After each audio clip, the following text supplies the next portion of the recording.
నమస్కారం. ప్రేక్షకులందరికీ శుభోదయం.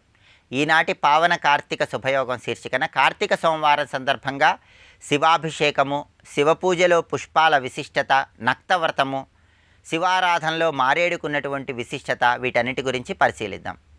కార్తీక సోమవారం పరమేశ్వరుడికి ఎంతో ప్రీతిపాత్రమైన రోజు కాబట్టి నక్తవ్రతం ఉండటం ద్వారా పాపాలన్నీ అగ్నిలో పడిన దూదిపింజలాగా కాలిపోతే పరమశివుడికి అభిషేకం చేసేటప్పుడు పంచామృతాలతో, శుద్ధోదకంతో, కొబ్బరి నీళ్లతో పాటుగా దర్భజలాలతో కూడా అభిషేకం చేయటం, శివపూజ చేసేటప్పుడు ప్రత్యేకమైన పుష్పాలతో శివపూజ చేయటం ద్వారా శివానుగ్రహం కలుగుతుంది. ఎర్రటి మందార పూలతో శివపూజ చేయటం ద్వారా శత్రుబాధల తీవ్రతను తగ్గింపజేసుకోవచ్చు. అయితే కార్తీక మాసంలో జిల్లేడు పూలతో చేసే శివార్చన విశేషమైన శుభ ఫలితాలను కలిగింపజేస్తుంది. కాబట్టి జిల్లేడు పూలతో శివపూజ చేస్తూ పరమేశ్వరుడి అష్టోత్తర శతనామావళి పఠించినట్లయితే శివానుగ్రహం సంపూర్ణంగా కలుగుతుంది. అలాగే గంధం రాసిన మారేడు దళాలతో శివార్చన చేయటం ద్వారా కూడా శివానుగ్రహం సులభంగా సిద్ధింపజేసుకోవచ్చు. కార్తీక మాసంలో మారేడును పూజిస్తే ఉత్తమ ఫలితాలు కలుగుతాయి. మారేడుకున్నటువంటి విశిష్టత ఏంటంటే, పార్వతీదేవి నాట్యం చేస్తున్నప్పుడు పార్వతీదేవి స్వేద బిందువులు జారి భూమి మీద పడి మారేడు చెట్టు ఆవిర్భవించిందని కొన్ని పురాణాల్లో చెప్పడం జరిగింది. అలాగే శ్రీ మహాలక్ష్మీదేవి మారేడు చెట్టు కింద కూర్చొని తపస్సు ఆచరించి మారేడు చెట్టు రూపంలోకి మారిపోయిందని శ్రీ సూక్తంలో చెప్పారు. అంటే పార్వతీదేవికి, లక్ష్మీదేవికి ఎంతో ప్రీతిపాత్రమైనది మారేడు. కాబట్టి పరమ పవిత్రమైనటువంటి కార్తీక మాసంలో మారేడు చెట్టు దగ్గర ప్రత్యేకమైన పూజలు చేస్తే ఉత్తమ ఫలితాలు కలుగుతాయి. ముందుగా మారేడు వృక్షం దగ్గరకు వెళ్ళి అక్కడ చక్కగా శుభ్రం చేసుకొని బియ్యపిండితో ముగ్గు వేయాలి. మారేడు చెట్టు మొదట్లో బియ్యపిండితో అష్టదళ పద్మం ముగ్గు వేసి, మారేడు చెట్టు మొదట్లో పసుపు, కుంకుమ, అక్షింతలు వేసి, మారేడు చెట్టు దగ్గర పుష్పాలు అలంకరించి, మారేడు చెట్టు దగ్గర మట్టి ప్రమిదలో ఆవు నెయ్యి పోసి 3 ఒత్తులు విడిగా వేసి దీపాన్ని వెలిగించాలి. ఆ తర్వాత మారేడు వృక్షానికి ప్రదక్షిణలు చేస్తూ శ్రీనివాస నమస్తేస్తు శ్రీవృక్ష శివవల్లభే మామభిలషితం కృత్వా సఫలం కురునందిని అనే శ్లోకాన్ని పఠించుకోవాలి. ఈ శ్లోకం చదువుకుంటూ మారేడు వృక్షానికి ప్రదక్షిణలు చేయాలి. అంటే లక్ష్మీదేవికి, శ్రీమన్నారాయణమూర్తికి, పరమేశ్వరుడికి ఎంతో ప్రీతిపాత్రమైనటువంటి మారేడు వృక్షమా, మాకున్నటువంటి అన్ని రకాలైన అభీష్టాలు నెరవేర్చి మా పనులు సఫలీకృతం చెయ్యి అని ప్రార్థించడమే ఈ శ్లోకంలో ఉన్నటువంటి అంతరార్థం. ఈ శ్లోకం మొత్తం చదువుకోలేని వాళ్ళు మారేడు వృక్షానికి ప్రదక్షిణలు చేస్తూ శ్రీవృక్షాయై శ్రీనివాసాయై నమః అనే చిన్న మంత్రాన్ని చదువుకున్నా కూడా లక్ష్మీనారాయణుల అనుగ్రహము, పరమేశ్వరుడి అనుగ్రహము, పార్వతీదేవి అనుగ్రహం కలుగుతుంది. అయితే మారేడు చెట్టు దగ్గర పూజ చేసేటప్పుడు కార్తీక మాసంలో ఒక ఎరుపు రంగు దారాన్ని మారేడు చెట్టు కొమ్మకు చుట్టి అక్కడ దీపం వెలిగించటం, ప్రదక్షిణలు చేయటం ద్వారా విశేషమైన శుభ ఫలితాలను సిద్ధింపజేసుకోవచ్చు. కాబట్టి కార్తీక సోమవారం సందర్భంగా మారేడు చెట్టు పూజ, మారేడు దళాలతో శివార్చన చేయటం శివానుగ్రహాన్ని సిద్ధింపజేసుకోవటానికి విశేషంగా సహకరిస్తుంది. నమస్కారం.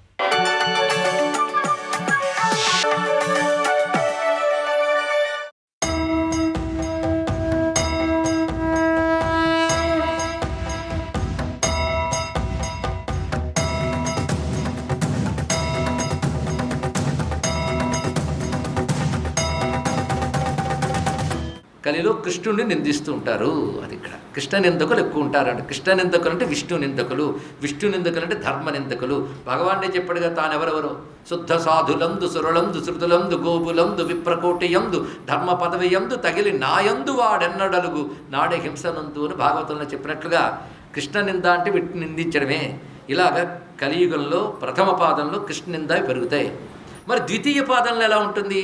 ద్వితీయే తన్నామహీనాః. ఇంకా ఇప్పుడు కృష్ణనామం పలుకుతున్నాం, ద్వితీయ పాదంలో నామం కూడా పలకరు. ఇప్పుడు అక్కడక్కడైనా మొత్తం కాకపోయినా సాంకర్యాదులు ఇప్పుడు ఎక్కువైపోయాయి. తృతీయే వర్ణసంకరా ఏకవర్ణా చతుర్థేచ. 4 పాదం చెవుడికి ఇన్ని వర్ణాలు ఉండవు, వర్ణాలే ఉండవు. స్త్రీలు, పురుషులు, మనుషులు అంతే. ఇక్కడ నియమాలు లేవు, పద్ధతులు లేవు ఇక్కడ. అంతేకాదు క్రమంగా విస్మృతాచ్యుత సత్క్రియా, సత్క్రియలన్నీ విడిచిపెట్టేస్తారు. నిస్వాధ్యాయ, అప్పుడు స్వాధ్యాయాలు ఉండవు. ఇప్పుడు వేద పండితులు వేదం చదివే కనబడుతున్నారు, అప్పుడు వాళ్ళు కూడా కనబడరు. స్వధా స్వాహ వౌషడోంకార వర్జిత. స్వాహ స్వధా వషట్ ఓంకారాది విద్యలు కనబడవు. దేవా సర్వే నిరాహారాహ, దేవతలకు ఆహారం ఉండదు. అంటే యజ్ఞముల వల్ల దేవతలకు ఆహారం, దానివల్ల ప్రకృతి ద్వారా మనకు క్షేమం కలిగిస్తారు కదా. కానీ దేవతలు నిరాహారులు అయిపోతారు. ఈ పరిస్థితి ఏర్పడినప్పుడు, ఇది ఎప్పుడు? చతుర్థే, 4వ పాదంలో.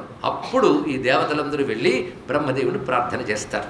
వాళ్ళు ఈ విధంగా ధరిత్రి అయిపోయిందని బాధపడుతూ ఉంటే అప్పుడు వాళ్ళు బ్రహ్మలోకానికి వెళ్ళారు. బ్రహ్మను ప్రార్థన చేద్దామని. ఆ బ్రహ్మలోక అద్భుతంగా కనబడుతుంది. ఎక్కడ పడితే అక్కడ వేదనాదములు వినబడుతున్నాయి, యజ్ఞ ధూమములు కనబడుతున్నాయి. అంటే సత్యలోకంలో యజ్ఞయాగాది క్రతువులు జరుగుతున్నాయి, అదేవిధంగా వేదధ్వనులు వినబడుతున్నాయి. అలాంటి ఆ చోటుకి వెళ్ళి ఒక్కసారి మనస్సు సంతోషించింది దేవతలకి. ఎందుకు? భూమి ఎందుకు పోయి బ్రహ్మలోకంలో కనబట్టే. అలా వెళ్ళి బ్రహ్మదేవుడికి నమస్కారం చేసుకుంటున్నారు. త్రిభువన జనకం సదాసనస్థం సనకసనంద సనాతనైశ్చ సిద్ధై పరిసేవిత పాద పంకజం తం. పద్మమునందు కూర్చుని ఉన్నటువంటి వాణి వల్ల పడిన బ్రహ్మదేవుని దేవతలందరూ స్తుతించి ప్రార్థన చేస్తున్నారు. ఎందుకంటే కలిలో ఈ విధంగా ధర్మహాని సంభవించింది, భయంకరమైన పరిస్థితి ఏర్పడింది కనుక దీని పరిష్కారం ఏమిటి అని ప్రార్థన చేస్తూ దేవతలు అడిగారు. ఎవరిని? బ్రహ్మదేవుడిని. ఎప్పుడు? చతుర్థ పాదంలో. అంటే అడుగుతారు చతుర్థ పాదంలో. అప్పుడు ఒక్కసారి నేను ధ్యానం చేసి విష్ణువుని ప్రార్థించి చెప్తాను అన్నాడు బ్రహ్మదేవుడు. విష్ణువుని ప్రార్థన చేశారండి. ప్రసాదయిత్వా తం విష్ణుం సాధయిష్యామ్యభీప్సితం అని ఒక్కసారి స్వామిని ధ్యానంతో వైకుంఠానికి వెళ్ళేట. ఇక్కడ ఒక చోట గోలోకం అన్నాడు, ఒక చోట వైకుంఠం అన్నాడు. ఏం పర్వాలేదు, 2 విష్ణు ధామములే. ఆ చోటుకి చేరి బ్రహ్మదేవుడు నారాయణని స్తుతిస్తే ఆ నారాయణుడు చెప్తున్నాడు, ఇంకా నేను అవతరించే సమయం వచ్చింది. తచ్చుత్వా పుండరీకాక్షో బ్రహ్మాణమిదమబ్రవీత్ శంభలే విష్ణుయశసో గృహే ప్రాదుర్భవామ్యహం సుమత్యాం మాతర విభో కన్యాయాం త్వన్నిదేశతః. నారాయణుడు బ్రహ్మదేవుడికి చెప్తున్నటువంటి మాట. శంభల అనే గ్రామంలో విష్ణుయసుడు అనేటువంటి ఇప్పుడు ఉంటాడు. ఆయన భార్య పేరు సుమతి. వారి ఉభయులకి నేను పుత్రుడిగా కలుగుతాను అని నారాయణుడు అభయమిచ్చాడు ఇక్కడ అని బ్రహ్మదేవుడు విని దేవతలందరికీ తెలియజేశాడు. ఎలాగంటే 4 అన్నదమ్ములు ఉంటారు నాకు, అంటే మొత్తం 4 అన్నదమ్ములతో వచ్చాడు ఆయన. చతుర్భి భ్రాతృభిర్దేవ కరిష్యామి కలిక్షయం. 4 అన్నదమ్ములతో కలిసి నేను కలిక్షయం చేస్తాను. అలాగే నా అంశాలు అంటే విష్ణువు యొక్క విభూతులు ఏవైతే ఉన్నాయో అవన్నీ నాకు బంధువులుగా పడతారు. భవంతో బాంధవా దేవా. అంతేకాదు దేవతలు కూడా స్వాంసాహ, నా అంశలైన దేవతలు నాకు బంధువులుగా అవతరిస్తారు. ఇయం మమ ప్రియా లక్ష్మీ. అక్కడ వైకుంఠంలో లక్ష్మీదేవి ఉంది విష్ణువు పక్కన. ఆ లక్ష్మీదేవిని చూపించి ఈమె కూడా వస్తుంది. ఎందుకంటే ఎప్పుడు నేను అవతరించిన నాతో లక్ష్మి ఉండవలసింది. రాఘవత్వే భవేత్ సీత రుక్మిణీ కృష్ణ జన్మని అన్యేషు చావతారేషు విష్ణురేష అనపాయిని గనక ఆమె కూడా వస్తుంది. ఎలా వస్తుందంటే సింహలేశం భవిష్యతి. సింహల దేశంలో బృహద్రథుడు అనేటువంటి రాజునకు కౌముది అనేటువంటి ఆమె యందు ఈమె కలుగుతుంది.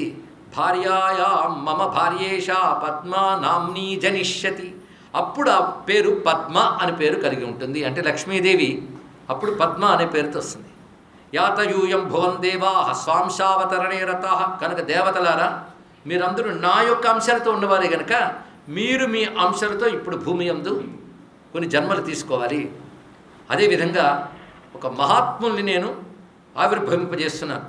వారు సూర్యచంద్ర వంశానికి చెందినటువంటి చక్రవర్తులు ఉభయులు. వారు రాజానవు మరు దేవాపి, మరుడు దేవాపి అనేటువంటి 2 మహాత్ములు చక్రవర్తులుగా ఉంటారు. స్థాపయిష్యామ్యహం భువి. ఈ కలియుగ అంతమైన తర్వాత వారిని నేను రాజులుగా పెడతాను అని చెప్తూ అటు తర్వాత కృతయుగ ధర్మాన్ని నేను ప్రతిష్ఠ చేస్తాను అని చెప్పి విష్ణుమూర్తి అంతర్ధానమవగానే బ్రహ్మదేవుడు తనకు వచ్చిన సందేశాన్ని దేవతలందరికీ చెప్పాడు. అందరూ సంతోషిస్తున్నారు. ఇప్పుడు మనందరూ శంభల గ్రామంలోకి ప్రవేశిస్తున్నాం. ఇక్కడ శంభల గ్రామం. కానీ భగవానుడు అవతరించేటప్పటికీ కొన్ని ప్రాంతములు కలిదోష వర్జితములై ఉంటాయి. కలిదోషాలు అంటని చోట్లు ఉంటాయండి కొన్ని. ఇప్పటికీ కలిదోష అంటని చోట్లు కొన్ని ఉన్నాయి. ఎక్కడో తెలుసా? బదరీ కేదారాది ప్రాంతముల వద్ద పుణ్యాశ్రమాలు ఉన్నాయి.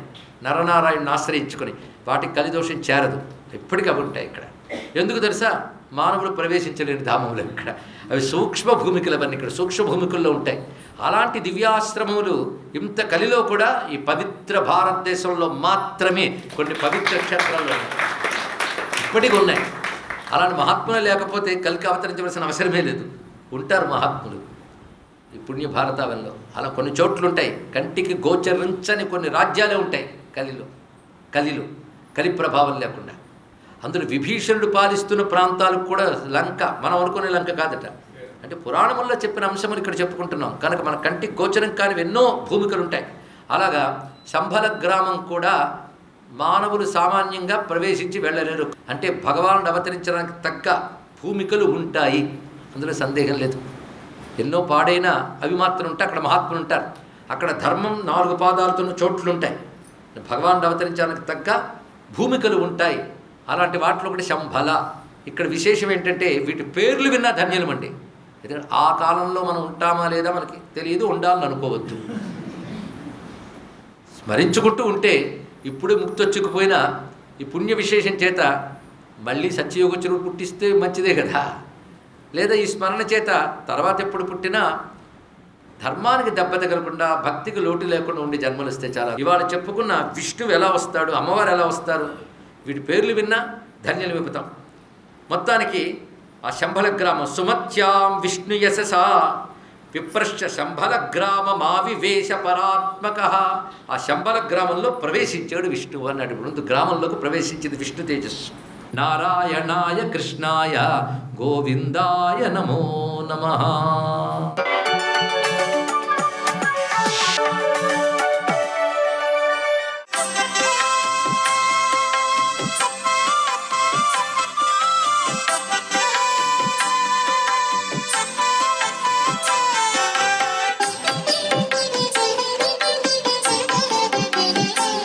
శ్రీం శివాయ నమః.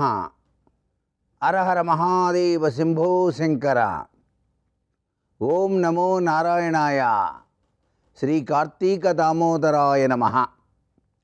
ఆశుతోషుడు అభయంకరుడైనటువంటి పరమేశ్వరునికి, నీరజాక్షుడు అఖిలాండ కోటి బ్రహ్మాండ నాయకుడైనటువంటి మహావిష్ణువుకు ప్రీతికరమైనటువంటి కార్తీక మాసంలో ఈరోజు 3వ సోమవారం.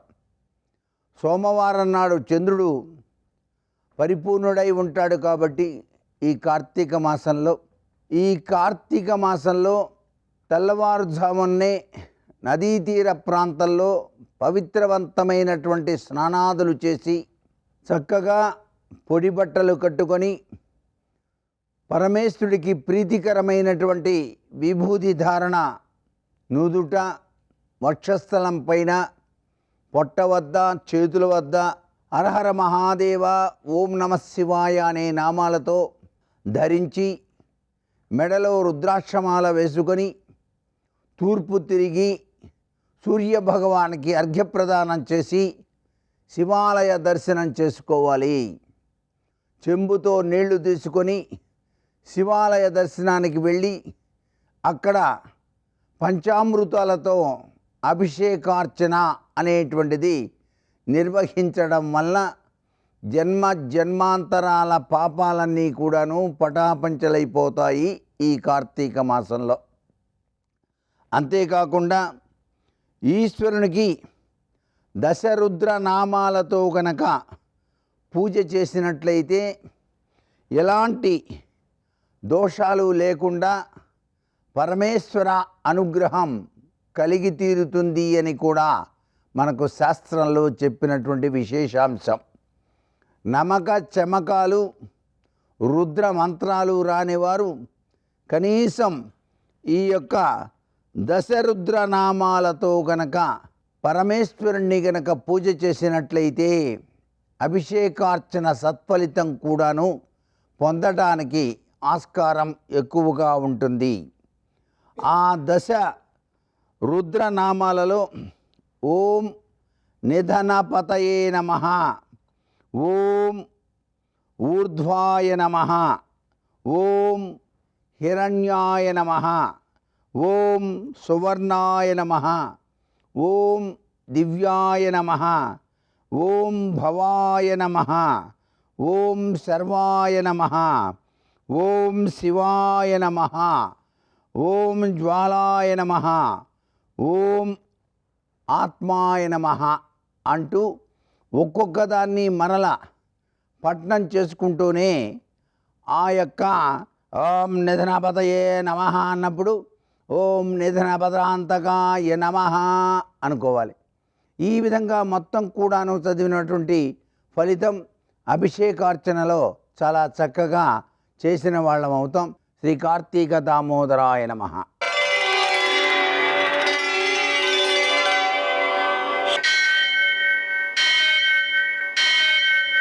सहस्रशीर्षं देवं विश्वाक्षं विश्वशम्भुवं विश्वं नारायणं देवमक्षरं परमं पदं विश्वतः परमां नित्यं विश्वं नारायणगुं हरिं विश्वमेवेदं पुरुषस्तद्विश्वमुपजीवति पतिं विश्वस्यात्मेश्वरगुं शाश्वतगुं शिवमच्युतं नारायणं महाज्ञेयं विश्वात्मानं परायणम्.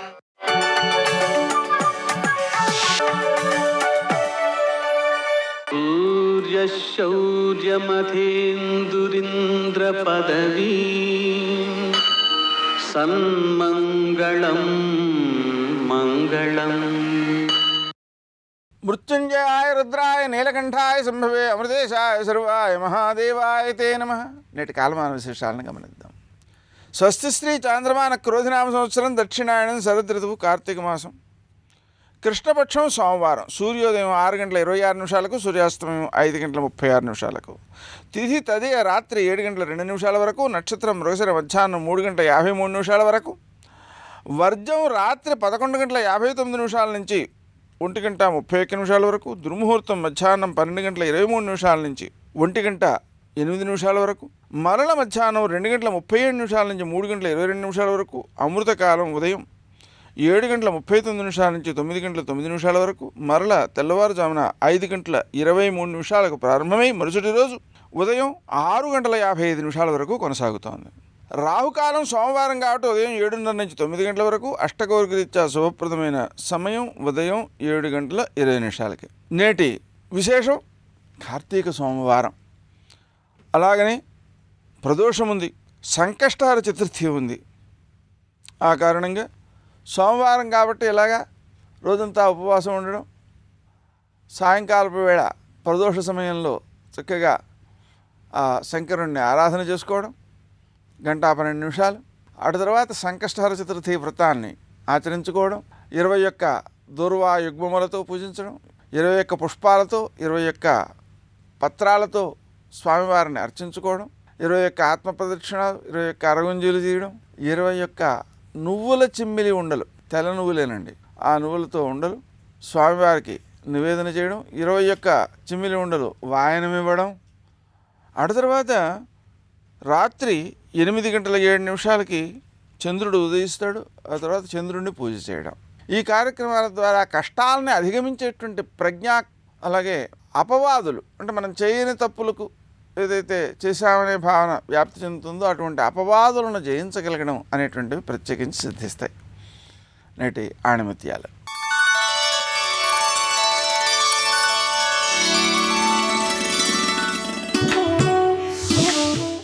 జరిగిన దాని గురించి ఎప్పుడూ చింతించకు, ఎందుకంటే జరిగే మంచి మనకు ఆనందాన్ని, జరిగిన చెడు అనుభవాన్ని ఇస్తుంది.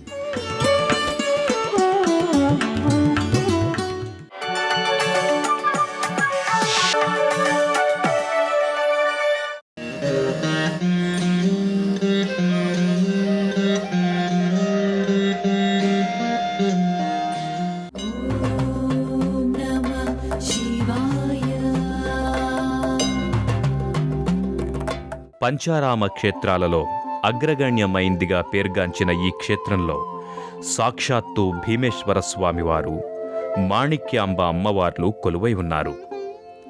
దక్షిణ కాశీగా భోగ మోక్షాలనిచ్చే సుక్షేత్రంగా విరాజిల్లుతున్న ద్రాక్షారామం దివ్యక్షేత్రం అతి ప్రాచీనమైంది. భీమేశ్వర స్వామి లీలా విశేషాలతో పునీతమైంది.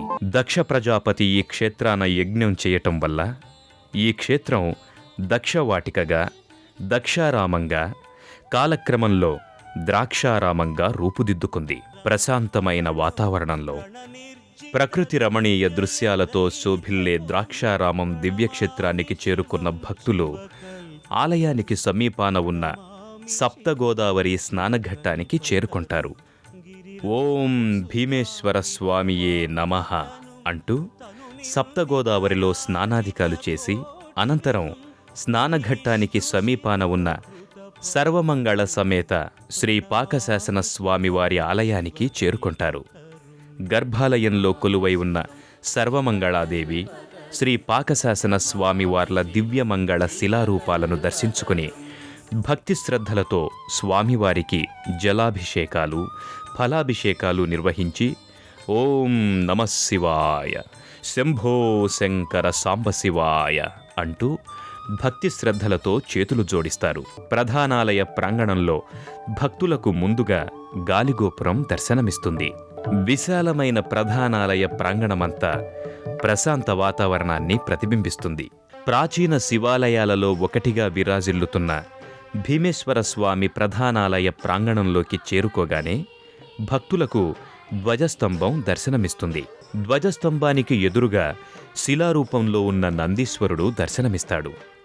అలనాటి కాలం నాటిదిగా చెప్పబడుతున్న నందీశ్వరుని విగ్రహ రూపం మనోహరంగా దర్శనమిచ్చి భక్తులలో భక్తిభావాన్ని పెంచుతుంది. గర్భాలయానికి ముందు ఆంజనేయస్వామి, కాళికామాత, భీమసభలను భక్తితో దర్శించుకుంటారు. అనంతరం భక్తులు ఓం భీమేశ్వర స్వామియే నమః, ఓం నమః శివాయ, శంభో శంకర సాంబశివాయ అంటూ స్మరించుకుంటూ స్వామివారి మూల విరాట్ ఉన్న చీకటి కోణంలోకి చేరుకుంటారు.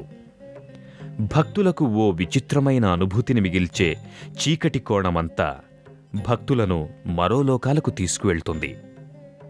అనంతరం భక్తులు కింద గర్భాలయంలో కొలువై ఉన్న భీమేశ్వర స్వామివారి మూల విరాట్టును దర్శించుకొని చేతులు జోడించి, తండ్రి పరమేశ్వర, మాకు ఆయురారోగ్య ఐశ్వర్యాలను ప్రసాదించు స్వామి అంటూ చేతులు జోడిస్తారు. గర్భాలయానికి ముందు భాగంలో భీమేశ్వర స్వామి సేవకులు శృంగి భృంగిల శిలారూపాలు భక్తులకు దర్శనమిస్తాయి. అలాగే గర్భాలయానికి వెలుపల అంతరాలయంలో ఉత్సవమూర్తులు, ధ్రువమూర్తులు, గౌరీదేవి అమ్మవారి మూర్తులు భక్తులకు నయనానందకరంగా దర్శనమిస్తాయి. ఆయా మూర్తులను భక్తితో దర్శించుకున్న భక్తులు అనంతరం గర్భాలయంలోకి ప్రవేశించి శ్రీ భీమేశ్వర స్వామి, సతీదేవి అమ్మవారి దివ్యమంగళ శిలా శీర్షరూపాలను భక్తి శ్రద్ధలతో దర్శించుకుంటారు. గర్భాలయంలో నిత్యము స్వామివారికి జల, ఫల, పాలాభిషేకాలు నిత్యమూ జరుగుతూ ఉంటాయి. ఆ క్షణాన భీమేశ్వర స్వామివారే స్వయంగా వచ్చి ఆయా అభిషేకాలు చేయించుకుంటున్నారా అన్న అనుభూతి భక్తులకు కలుగుతుంది. గర్భాలయంలో భీమేశ్వర స్వామివారిని, సతీదేవి అమ్మవారిని భక్తి శ్రద్ధలతో దర్శించుకున్న భక్తులు అనంతరం ఆలయ ప్రాంగణంలోనే ఉన్న మాణిక్యాంబ అమ్మవారి ఆలయానికి చేరుకుంటారు. అష్టాదశ శక్తిపీఠాలలో ద్వాదశ శక్తిపీఠంగా విరాజిల్లుతున్న మాణిక్యాంబ అమ్మవారి ఆలయ సందర్శనం బహుజన్మల పుణ్యఫలంగా భక్తులు చెబుతారు.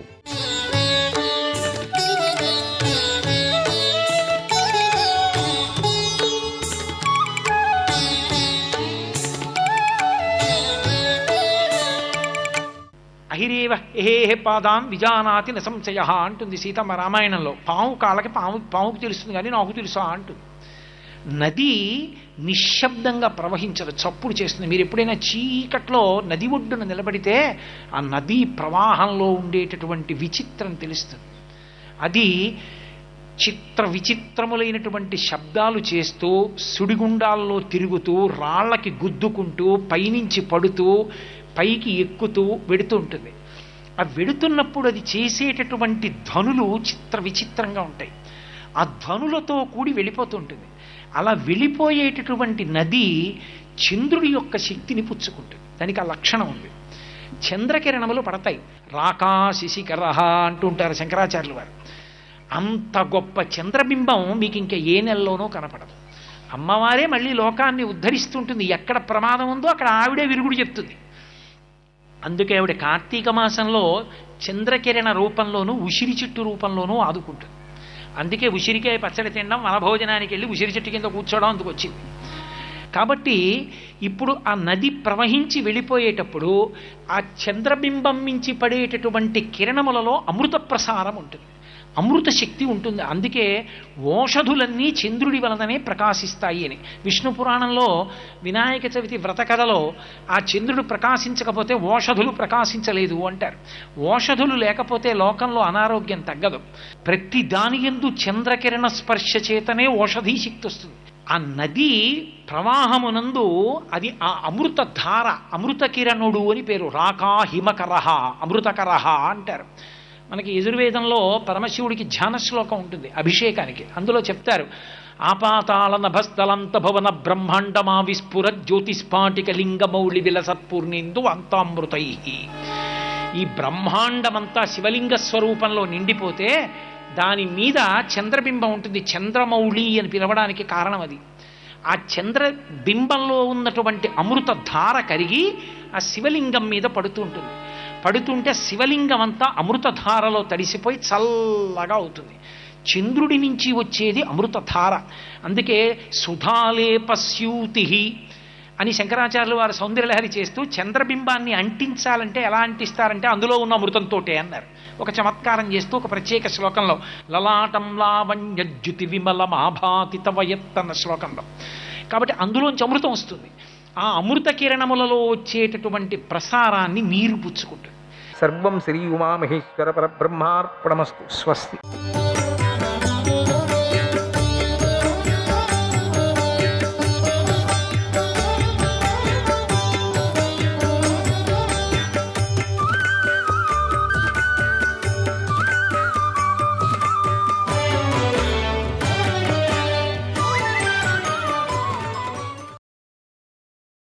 చిరకారిక భద్రం తే, చిరకారిక భద్రం తే, చిరకారీ చిరం భవ.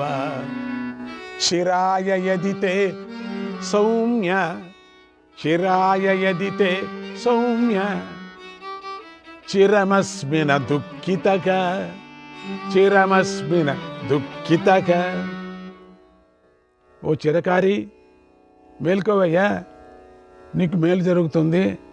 ఎక్కడో ఉన్నాడు యోచన చేస్తున్నాడు. ఓ చిరకారి, ఓ చిరంజీవ, ఓ సామ్యుడా, నీ ఆలస్యం వల్ల నేను దీర్ఘకాలం పాటు దుఃఖానికి వశుడిని కాకుండా ఉన్నానయ్యా. నేను దుఃఖం అంటే ఏమిటి చురు చేసుకున్నాడు పుస్తకం ఇంకోటి. ఆ సమయంలో గౌతముడు చిరకాలం ఆలోచించి పనిచేసే ధీరుల్లోని గుణాలను గూర్చిన కథలను కూడా చెప్పాడు. లేవయ్యా, చిరేణ మిత్రం బధ్నీయాత్, చిరేణ మిత్రం బధ్నీయాత్, చిరేణ చ కృతం త్యజేత్, చిరేణ చ కృతం త్యజేత్, చిరేణ హి కృతం మిత్రం, చిరేణ హి కృతం మిత్రం, చిరం ధారణ మర్హతి, చిరం ధారణ మర్హతి. చాలా కాలం ఆలోచించి స్నేహం చేయాలి. విడిపోవలసి వస్తే బాగా ఆలోచించి విడిపోవాలి. చిరకాలం ఆలోచించి చేసిన స్నేహమే చిరకాలం నిలుస్తుంది. అందుకని చిరకాలం అని పేరు వచ్చింది. ఆయన పేరు అందరికీ. చిరకాలం సుఖంగా ఉండు అంటే అదే. చిరకాలం ఆలోచించి పనిచేవయ్యా, ఆయన పేరే వచ్చింది. అందరూ అది మనం అదే పిలుస్తుంటాం. ఈ విషయం తెలుపటానికే వ్యాస భగవానుడు చిరకారి, ఆలస్యంగా మంచి పనులు చేసే బుద్ధిమంతుడు అని ఈ కథను చెప్పాడు. ఆలస్యంగా చేయటం మంచి పని. రాగం, దర్పం, అభిమానం, ద్రోహం, పాపకర్మ, అప్రియ కార్యం అనేవి చేయవలసిన సమయంలో తొందరపడి చేయకూడదు. అసలు వీడు తొందరపడటానికి ఉంటే కదా, మనసే లేదే. బాగా ఆలోచించి చేయాలి. ఎంత బాగా ఆలోచించాడు. లేకపోతే అమ్మని చంపేవాడు పాపం. వీటి విషయంలో బాగా ఆలోచించి చేసేవాడే మెప్పును పొందుతాడు. ఇలా బాగా ఆలోచించి ఇంకా కథలు దండికొచ్చాయి. తొందరగా చంపేసిన కథలు దండికున్నాయి. చాలా బాధపడ్డారు తర్వాత. ఇలా బాగా ఆలోచించి మంచి నిర్ణయం తీసుకున్నందుకు, తన పుత్రుడు ఆలస్యంగా అయినా మంచి పని చేసే స్వభావం కలిగి ఉన్నందుకు గౌతముడు ఎంతో సంతోషించాడు. శభాష్ అనుకున్నాడు. నీకు ఆలస్యమే బాగుందయ్యా, నీకు ఆశీర్వాదం చేస్తున్నా. ఏమన్నారు మీరు? నీకు ఆశీర్వాదం చేస్తున్నాను, నీ ఆలస్యమే బాగుంది అని ఆశీర్వాదం. దానికి కొంచెం యోచన చేశాడు, ఆలస్యం అంటే ఏమిటి అని. ఏవం సర్వేషు కార్యేషు విమృశ్య పురుషస్తతః చిరేణ నిశ్చయం కృత్వా చిరం న పరితప్యతే. ఇలా అన్ని పనుల యందు దీర్ఘంగా ఆలోచించి నిశ్చయించి పనిచేసిన వాడు దీర్ఘకాలం పాటు దుఃఖించడు. ఇది రోషాన్ని చాలా కాలం పాటు నిగ్రహించుకొని ప్రతీకారం చేసి తీరాలి అనేటువంటి కర్మను చాలా కాలం పాటు నియంత్రించుకొని పనిచేసేవాడు పశ్చాత్తాపం పొందే పనిని ఏదీ చెయ్యడు, పాపకర్మను చెయ్యడు. చిరం వృద్ధానుపాసీత చిరమన్వాస్య పూజయేత్ చిరం ధర్మం నిషేవేత కూర్యాచ్చాన్వేషణం చిరం.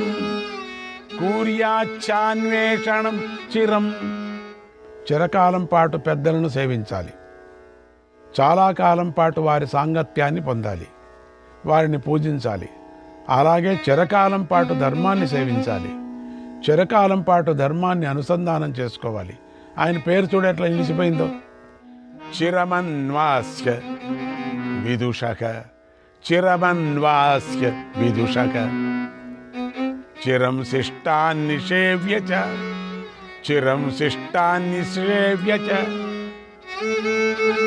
చిరం వినీయ చాత్మానం చిరం యాత్య నవజ్ఞతాం. పండితుల్లో చిరకాలం సాంగత్యాన్ని చేయాలి, చిరకాలం మంచివారిని శిష్టులను సేవించాలి. చూసారా ఆయన పేరు ఎంత బాగుందో. చిరకాలం మనసును అదుపు చేసుకోవాలి, అప్పుడే చిరకాలం హేళనకు గురికాడు, గౌరవాన్ని పొందుతాడు. ధర్మోపదేశం చేసేవారు ఎవరైనా ఏదైనా ప్రశ్నించినప్పుడు దీర్ఘకాలం ఆలోచించి సమాధానం చెప్పాలి, చిరకాలం ఆలోచించాలి. అప్పుడే చిరకాలం పశ్చాత్తాపపడవలసిన పరిస్థితి రాదు. తర్వాత గౌతమ మహర్షి ఆ ఆశ్రమంలో చాలా కాలము ధర్మకార్యాలు చేస్తూ జీవించాడు. తర్వాత పుత్రునితో కలిసి స్వర్గానికి వెళ్ళాడు. ఎవరితో? చిరకాలతో కలిశాడు. శ్రీకృష్ణాయ పరమాత్మనే నమః. 267వ అధ్యాయం. ధర్మరాజు భీష్ముడిని ఇలా అడుగుతున్నాడు, ఓ పితామహ, రాజు ఎవరిని హింసించకుండా ప్రజలను ఎలా రక్షించాలి, రాజ్యాన్ని ఎలా పాలించాలి, నాకు ఈ విషయం గురించి చెప్పు అని అడిగాడు. భీష్ముడు ఇలా చెప్పాడు, ఓ ధర్మరాజా, ఈ విషయం నీకు అర్థం కావటానికి సత్యవంతుడికి ద్యుమత్సేనుడికి జరిగిన సంవాదం గురించి చెబుతాను విను. పూర్వం సత్యవంతుడు తన తండ్రి వద్దకు వెళ్ళాడు. అప్పుడు తన తండ్రి ఆజ్ఞతో సేవకులు కొంతమందిని వధించటానికి తీసుకొని వెళుతున్నారు. వారిని చూసి సత్యవంతుడికి ధర్మాధర్మ విషయంలో సందేహం వచ్చింది. ధైర్యం చేసి తండ్రితో ఇలా అన్నాడు, ఓ తండ్రి, ఒక్కొక్కప్పుడు ధర్మం అధర్మం అవుతుంది, అధర్మం ధర్మంగా కనిపిస్తుంది. ఇలాంటి పరిస్థితుల్లో ప్రాణిని వధించటం ధర్మం అవుతుందా? అలా ఎప్పుడూ కాకూడదు కదా అన్నాడు. అప్పుడు ద్యుమత్సేనుడు ఇలా చెప్పాడు, ఓ సత్యవంత, అపరాధిని వధించకుండా ఉండటం ధర్మమే అయితే ఇక అధర్మం గురించి మాట్లాడవలసిన పనే లేదు, అధర్మమే ఉండదు. కనుక అపరాధులను శిక్షించాలి. దొంగలను చంపకపోతే ధర్మవర్ణ సాంకర్యం ఏర్పడుతుంది. కలియుగం వచ్చాక ఇది నాది, ఇది అతడిది కాదు అని ఇతరుల ధనాన్ని దోచుకుంటారు. ఇలా అయితే లోకయాత్ర సాగదు. అది కాకుండా నీకేదైనా సమాధానం తెలిస్తే చెప్పు అన్నాడు. అప్పుడు సత్యవంతుడు ఇలా అన్నాడు, ఓ తండ్రి, క్షత్రియుడు మొదలైన వర్ణాలు మూడింటిని విప్రుడికి అధీనం చెయ్యాలి. అప్పుడు 4 వర్ణాల వారు ఇలా ధర్మబద్ధులవుతారు. వారిని చూసి అందరూ ధర్మపరులవుతారు, ధర్మంగా ప్రవర్తిస్తారు. ఒకవేళ ఎవరైనా అలా ప్రవర్తించకపోతే విప్రుడు వారి గురించి చెప్పాలి. ఇతడు నా మాట వినటం లేదు అని అప్పుడు రాజు అతన్ని దండిస్తాడు. దండించటం అంటే ప్రాణాలు తీయకూడదు, నీతి శాస్త్రాన్ని పరిశీలించకుండా దండనాన్ని విధించకూడదు. నీతి శాస్త్ర ప్రకారమే దండించాలి. ఎక్కువ అపరాధం చేయని దొంగలను చంపితే వారి భార్యాపుత్రులను తల్లిదండ్రులను చంపినట్లే అవుతుంది. అందుచేత దండం విధించేటప్పుడు చక్కగా ఆలోచించి శిక్షను అమలు పరచాలి. ఒకప్పుడు సత్సంగాత్యం వల్ల దుర్జనుడు కూడా మంచివాడిగా మారిపోతాడు, మంచి శీలాన్ని అలవరుచుకుంటాడు. అలాగే సత్సాంగాత్యం వల్ల దుర్జనులకు కూడా సత్ప్రవర్తన గలవారు అవుతారు కూడా. అందుచేత ఏకంగా మరణదండనను విధించి మూలఛేదం చేయకూడదు, కుటుంబాన్ని అంతటిని చంపకూడదు. అందుచేత సనాతన ధర్మమైన దండనతో ప్రాయశ్చిత్తాన్ని విధించాలి. రాజు అపరాధులను ఇలా భయపెట్టాలి. సంపదనంతా స్వాధీనం చేసుకుంటాం, బంధిస్తాం, విరూపిని చేస్తాం అని భయపెట్టాలి. అంతేగాని మరణదండన అనే దండాన్ని విధించి మాత్రం కుటుంబాన్ని బాధించకూడదు. ఒకవేళ అపరాధం చేసిన వాడు పురోహితుడిని శరణు వేడితే మాత్రం వాడిని వధించకూడదు. ఇది బ్రహ్మశాసనం. ముండనం చేసుకొని దండము జింక చర్మము ధరించిన సన్యాసి అయిన విప్రుడు కూడా ఆ బ్రహ్మశాసనానికి అర్హుడు అవుతాడు. అయితే మళ్ళీ తప్పులు చేస్తుంటే వారిని ధర్మాధికారులు శిక్షించవచ్చు. మొదటి తప్పుకు విడిచిపెట్టినట్లుగా వారిని మళ్ళీ విడిచిపెట్టకూడదు, శిక్షించవలసిందే అన్నాడు. అప్పుడు ద్విమత్సేనుడు ఇలా అన్నాడు, వీలైనంత వరకు ప్రజలను ధర్మ మర్యాదలతో నియమిస్తే అది ధర్మమే అవుతుంది కదా. వారు ధర్మాన్ని ఉల్లంఘించకుండా ఉండే వరకు ఈ శాసనం వర్తిస్తుంది. ధర్మాన్ని ఉల్లంఘించే వారిని దండించకపోతే మాత్రం వారు అందరినీ పరాభవిస్తారు కూడా. దానికంటే పూర్వం కూడా ప్రజలను తేలికగా శాసించడం జరిగేది. ఎందుకంటే వారు మృదు స్వభావం, చక్కని శీలం, సత్యనిష్ట కలిగి ఉండేవారు. వారికి కోపం, ద్రోహం చాలా తక్కువగా ఉండేవి. బాగా పూర్వకాలంలో అని అసహించుకోవటమే పెద్ద శిక్షగా ఉండేది. ఇప్పుడైనా లెక్కలేదులేండి. పూర్వులు దానికే ఎంతో బాధపడిపోయేవారు. ఆ తరువాత నిందించటాన్ని శిక్షగా భావించారు. దీనిని వాగ్దండనం అంటారు. వాగ్దండం తర్వాత అర్ధదండం ఏర్పడింది. అనగా అపరాధి ఆస్తిని రాజు స్వాధీనం చేసుకోవటం మొదలైంది. ఇప్పుడు వధదండం అమల్లో ఉంది. అయినా కూడా మరికొంతమందిని ఈ శిక్షలో కూడా నియంత్రించలేకపోవటం జరుగుతూ ఉన్నది. దొంగలు మాత్రం మానవులకు, దేవతలకు కూడా ఆత్మీయులు కారు. అలాగే గంధర్వులకు, పితృదేవతలకు కూడా సంబంధించిన వారు కారు. దొంగ అసలు ఎవరికీ సంబంధించిన వాడు కాదు.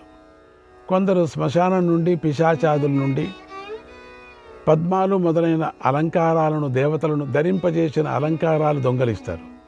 అలాంటి బుద్ధి లేని వారిని ఎవరు నియంత్రిస్తారు అన్నాడు. అప్పుడు సత్యవంతుడు ఇలా చెప్పాడు, తండ్రి, దొంగలను వధించి సజ్జనులను రక్షించకపోయినా అహింసా మార్గంలో నడుస్తూ దొంగలను సజ్జనులుగా మార్చలేకపోయినా త్రికాలాలోని వారి పారమార్థిక లాభాన్ని దృష్టిలో పెట్టుకోవాలి. ఒక ఉత్తమ ఉపాయంతో వారి చోర వృత్తిని శాశ్వతంగా తొలగించాలి. చాలామంది రాజులు తమ ప్రజల జీవనయాత్ర కోసం ఉత్తమ తపస్సు చేస్తూ ఉంటారు. అయితే ఇలాంటి దొంగలు ఉండటాన్ని చూసి సిగ్గుపడతారు. అందుకే రాజులు తమ ప్రజల బాగుండాలని, ప్రజలందరూ ధర్మాచారాలు పాటించాలని తపస్సు చేస్తూ ఉంటారు. దండభయం పెట్టి ప్రజలను ధర్మాన్ని ఆచరించేలాగా చేస్తారు. అంతేకాని రాజులు ఇష్టం వచ్చినట్లుగా దండించరు. ఇలా మంచి ప్రవర్తనను కలిగి రాజులు చాలా కాలం పాటు ప్రజలను పాలిస్తారు. అప్పుడు ప్రజలందరూ కూడా ఆ ఉత్తముడైనటువంటి రాజునే అనుసరిస్తారు. సదైవహి గురోహ వృత్తం, సదైవహి గురోహ వృత్తం అనువర్తంతి మానవాః, అనువర్తంతి మానవాః. సహజంగా మానవులు ఉత్తములనే అనుసరిస్తారు కదా. రాజు తన మనస్సును నిగ్రహించుకోకుండా ఇంద్రియాలకు వశుడై ప్రవర్తిస్తూ ప్రజలను నియంత్రించాలి అనుకుంటే ఆ రాజును చూసి ప్రజలు నవ్వుతారు. ఎవరైనా గర్వంతోనూ మోహంతోనూ రాజు పట్ల హద్దుమీరి ప్రవర్తించినట్లయితే అతడిని ఎన్ని ఉపాయాలతోనూ నియంత్రించాలి, అన్ని ఉపాయాలతోనూ నియంత్రించాలి. అప్పుడు అతడు ఆ పాపాన్ని తొలగించుకుంటాడు. చెడ్డ పనిని నియంత్రించే ముందు రాజు తనను తాను నియంత్రించుకోవాలి. తర్వాత బంధువులను కూడా కఠినంగా శిక్షించాలి. పాపాలు చేసే నీచుడు కనుక మహా దుఃఖాన్ని పొంది తీరాలి. లేకపోతే ఆ రాజ్యంలో పాపాలు పెరిగిపోతాయి, ధర్మాలు తరిగిపోతాయి. ఇది నిజం. నాయనా, ఒక కరుణ కలవాడు నాకు ఈ ఉపదేశం చేశాడు. అప్పుడు అతడు నాతో ఇలా అన్నాడు, అయ్యా, ఈ ఉపదేశాన్ని నాకు నా తాతలు చేశారు అని చెప్పాడు. అందుచేత ధర్మం 4 పాదాలతో నడిచే కృతయుగంలో రాజులు అహింసాపూర్వకంగానే ప్రజలను పాలించారు. త్రేతాయుగం వచ్చేసరికి ధర్మానికి 1 పాదం తగ్గింది. ద్వాపర యుగం వచ్చేసరికి ధర్మానికి 2 పాదాలు తగ్గాయి. కలియుగంలో ధర్మానికి 1 పాదమే మిగిలింది, అది క్షీణంగా. అలా కలియుగం వచ్చాక రాజు యొక్క చెడు ప్రవర్తనతోనూ కాల ప్రభావంతోనూ ధర్మంలో 16వ వంతు భాగం మాత్రమే మిగిలింది. ఇంతే ఇంత. అహింసాత్మకమైన దండంతో ధర్మాధర్మాలను సంకరం కనుక ఏర్పడితే దండించదగిన వ్యక్తి యొక్క వయస్సు, శక్తి, కాలం అనే వీటిని బట్టి దండించాలి. సత్యాయ హి యథానేక సత్యాయ హి యథానేక జహ్యాత్ ధర్మఫలం మహత్ భూతానాం మనుకంపార్థం భూతానాం మనుకంపార్థం మనుః స్వయంభువో బ్రవీత్ మనుః స్వయంభువో బ్రవీత్. స్వయంభువ మనువు ప్రాణుల కృప చూపించడానికే ధర్మాన్ని ఉపదేశించాడు. ధర్మం యొక్క మహాఫలం ఏమిటంటే సత్యరూపుడైనటువంటి పరమాత్మను పొందటమే అయి ఉంది. కనుక ధర్మాన్ని విడిచిపెట్టరాదు అన్నాడు సత్యవంతుడు. శ్రీకృష్ణాయ పరమాత్మనే నమః. 268, 269 అధ్యాయాలు. ఈ అధ్యాయాల్లో శూమరశ్మి కపిలలు సంవాదము, మరి గోవు మరి కపిల సంవాదంలో యజ్ఞం గురించి విస్తారంగా చెప్పబడింది. శ్రీకృష్ణాయ పరమాత్మనే నమః. 270వ అధ్యాయం. ఈ అధ్యాయంలో చెప్పబడిన ముఖ్యమైనటువంటి విషయాలను తెలుసుకుందాం. లోపం లేకుండా ఫలాన్ని విడిచిపెట్టిన వారు, రాగద్వేషాలు లేనివారు, ధనానికి సత్పాత్ర దానమే యోగ్యత కలవారికి దానం ఇవ్వటమే మంచి మార్గమని భావించేవారు, పాపకృత్యాలు చేయని వారే కర్మయోగులవుతారు. ఇలాంటి కర్మయోగులు ఏది సంకల్పిస్తే అది తప్పకుండా లభిస్తుంది. సత్యాన్ని, ధర్మాన్ని ఆశ్రయించిన వారు ఇతరులకు ఏమాత్రము ఎదురించటానికి వీలు కాకుండా ఉంటారు. స్వబుద్ధిని కాకుండా శాస్త్రాన్ని అనుసరిస్తూ ఉంటారు. అలాంటి వారు ప్రాణం పోతున్నా కపట ధర్మం ఆచరించరు, ఉత్తమ ధర్మాన్ని ఆచరిస్తూ ఉంటారు.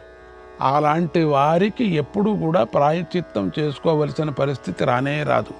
శ్రీకృష్ణాయ పరమాత్మనే నమః. 271, 272 అధ్యాయాలు. ఈ అధ్యాయాలలో ధర్మము, అహింసల యొక్క గొప్పదనం చెప్పబడింది. ధర్మరాజు భీష్ముడిని ధర్మం కోసం చేసే యజ్ఞం ఎలా ఉంటుంది అని అడిగాడు. అప్పుడు భీష్ముడు ధర్మరాజుకు నారదుడు చెప్పిన కథను చెప్పి, యజ్ఞంలో హింస అనేది ఉండకూడదు అని అహింస యొక్క గొప్పదనాన్ని ఇలా చెప్పాడు.